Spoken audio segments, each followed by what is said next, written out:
Good morning, students. Class 8. I am Vijay Kumar Jha.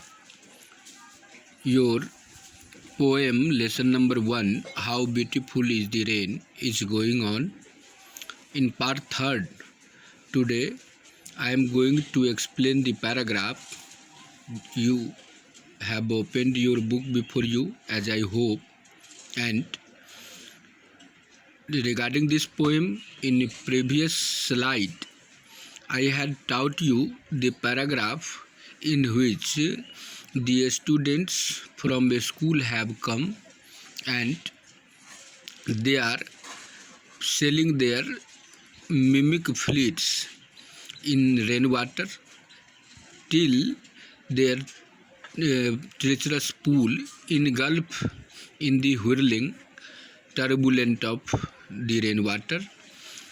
Today I want to draw your attention where the poet tells us that as it rained all sides of the country,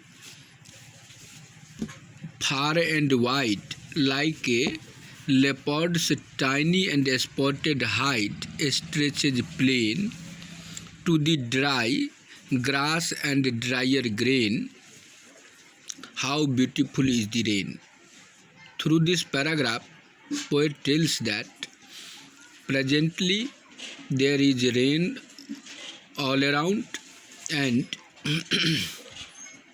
like leopards spotted hide, the plains, the trees in the plains are raised their heads, and dry grass and drier grains welcome the raindrops. In the next paragraph, the poet tells, in the furrowed land, the toilsome and patient oxen stand, lifting the yoke encumbered head with their dilated nostril spread. Just imagine in the field where oxen are ready to plough the field. At that time, they have opened their nostril. They are in the mood to do the work very well.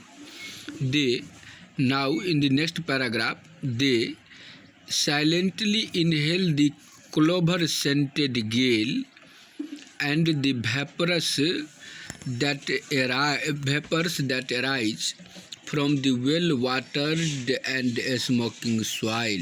Now in the field, oxen are ready, and the scent of wet soil they are feeling. For this rest in the furrow after toil, their large and lustrous eyes seem to thank the Lord more than man's spoken word. Now the peasants in the field thank God who gave rainwater to irrigate the field and made this land possible to grow crops. In the last paragraph, poet wants to tell us, near at hand from under the sheltering trees, the farmer sees his pasture and his field of grain as they bend their tops to the numerous beating drops of the incessant rain. He counts it as no sin that he sees therein only his own thrift and gain. Now, near at hand, from under the sheltering trees, the farmer sees. Now, as rain made the land able to grow crops, farmer has done that. Now they are sitting under a tree for their shelter to take rest, and from that place he sees his pastures. Pastures means pastures means field, and his field of grain. They bent their tubes to the numerous beating drops. Now the field of the farmer has crops, grains, numerous beating drops of incessant rain had made the field very blossom, and of incessant rain he counts it as no sin that he sees therein only his own thrift and gain. Now just imagine, to think about oneself is known as selfishness. If you think your self benefit only, then it will be known as the selfishness. Now the farmer has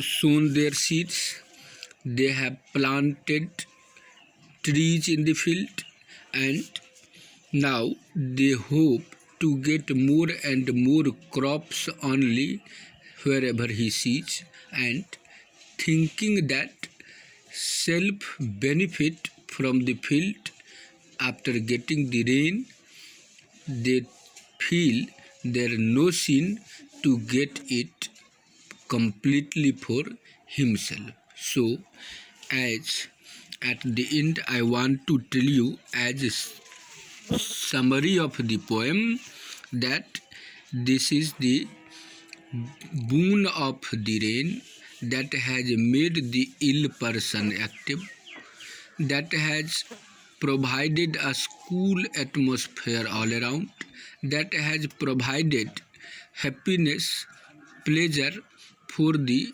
school going children. Not only that, all the crops, all the living creatures of the world are happy after getting the rain, and not only that, the farmers also are hopeful to be benefited by the rain after growing crops in their field. So, the poet has told us how beautiful is the rain. Beautiful represents here importance, usefulness, means rain is most useful, very important for us, not only for farmer but all the creatures of the living being, all the creatures of the earth. So rain is very beautiful. Poet H.W. Longfellow has described the rain as an important aspect of our life that provides us atmosphere to grow crops, that by that children also becomes happy, by that every living creature on the earth feels pleasure. So the poet has nicely depicted the importance of rain. That's why he has told us that how beautiful is the rain. In this way, your poem is finished this time. I hope that you would have understand the importance of rain for our life, not only for us, for all the creatures on the earth. This way, your time is going to be over. Thank you.